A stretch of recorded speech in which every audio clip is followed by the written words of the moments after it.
Elon Lévy, bonjour, bonjour. Aujourd'hui, vous dirigez l'initiative de communication civile et on se souvient de vous comme l'un des principaux porte-parole du dispositif national d'information. Bonsoir, merci d'être avec nous.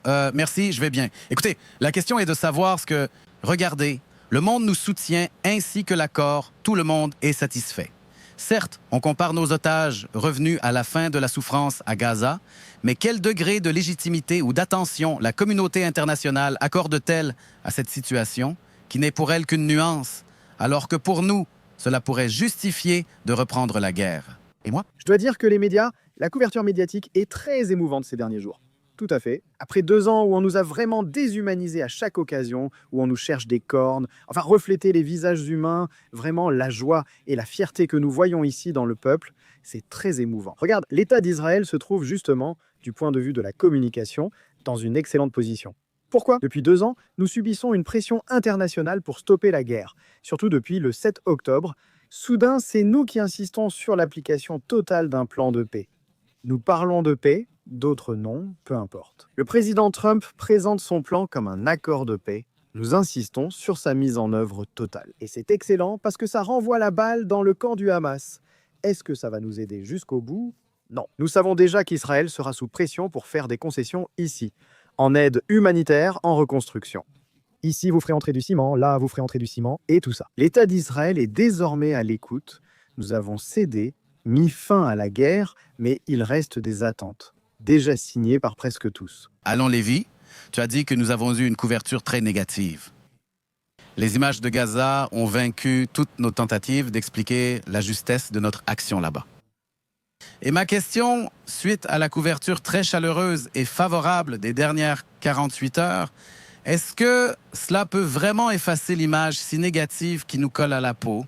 Autrement dit, pouvons-nous aujourd'hui réintégrer la famille des nations, si tant est qu'elle ait réellement existé? Lévy, tu comprends pourquoi je demande?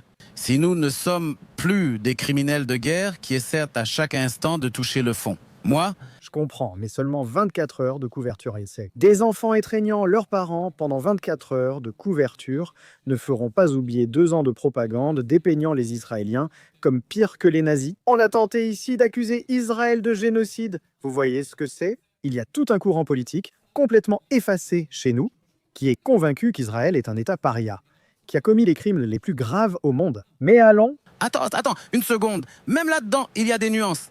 Parce qu'il y a là-dedans des parties des médias mainstream dans la grotte.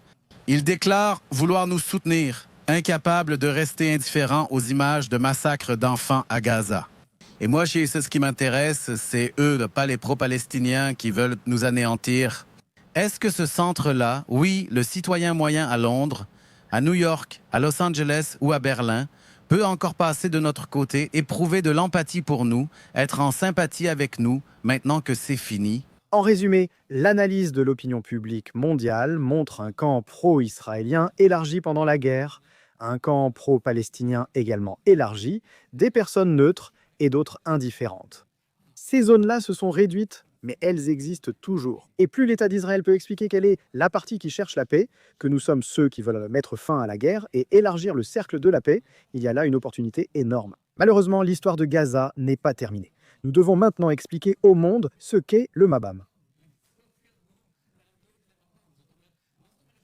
LS fini, mais Tsahal reste à Gaza et applique l'accord unilatéralement. Voilà les défis. Mais maintenant que les canons se sont tus, que les tirs cessent et que la guerre est terminée, la légitimité commence-t-elle maintenant à se rétablir, notre légitimité dans le monde?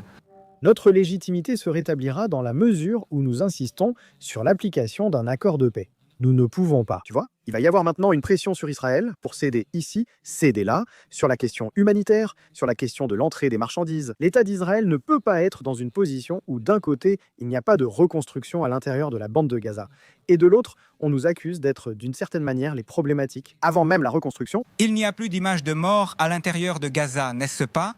Et Israël, à leurs yeux aussi, Israël cesse de frapper partout. Le gouvernement n'a toujours pas précisé s'il autorisera l'entrée de journalistes étrangers, ni sous quelles conditions.